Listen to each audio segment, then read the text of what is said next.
What is sports psychology? I think so often we throw around the idea of sports psychology without fully understanding what it is. Some people throw it out as merely somebody that's dealing with some mental problems, so they need to go see a psychiatrist or a psychologist to fix their problems. And then there's other ones who see it more of a proactive role, so they use it to try and get a competitive edge and try and continue to improve their game. I want to give it to you more in that context and show you the more positive side of what sports psychology can do for your athletes. So as a coach, you can think about a sports psychologist kind of like a strength trainer, but for your brain. So it would be awesome for every program to be able to have a strength trainer on staff, to be able to really get the most out of your athletes, to be able to get, every little bit of advantage you could there.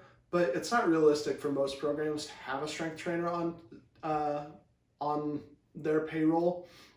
So instead, you kind of have to make it work with the coach. The coach has to pick up some of that knowledge and be able to do as much as they can with it.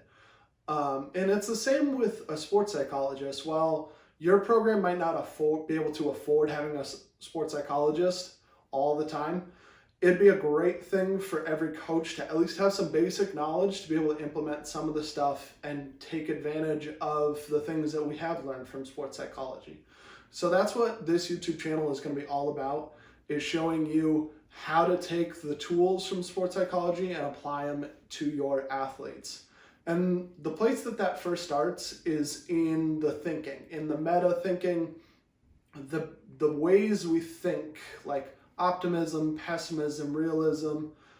Those kind of ideas start to shape how we interact with the world. And so these big worldview questions are part of what we address in sports psychology of, is there an advantage to one? Is there a disadvantage to another?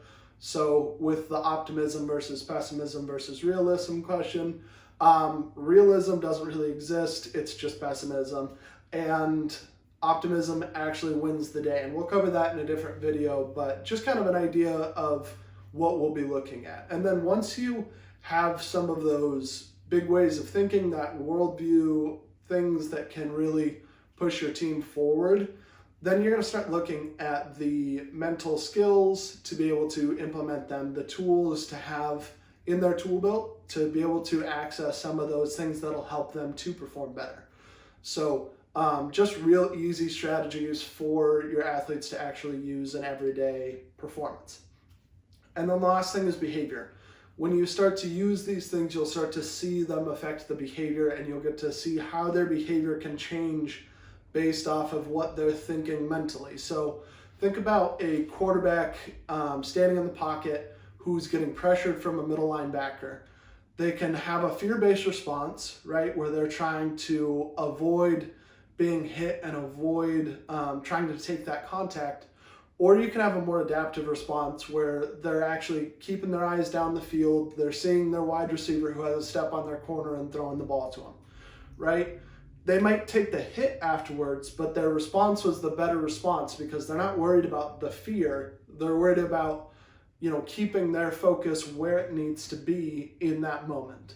And that's what you start to learn with sports psychology, is we can train athletes to make those decisions better and have a more adaptive response to whatever they're dealing with.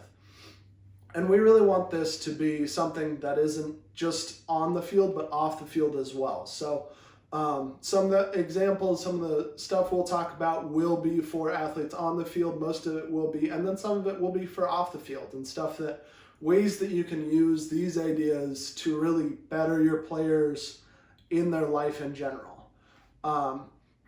So if that is something that you think could be helpful for your program, then subscribe so you don't miss a single video. Like it. Let me know what you're thinking down below in the comments. And if you really want to take your leadership up to the next level, then check out the website. Our Legendary Leadership program really helps to adapt to each coach and to their program in general, or more specifically, I guess, so that they can really get the most out of what we know from sports psychology and really apply it into their team. So they would work one-on-one with me to be able to really implement these tools into their program to really get a competitive advantage over the other team. So I will see you in the next video, and until next time, just keep getting tougher.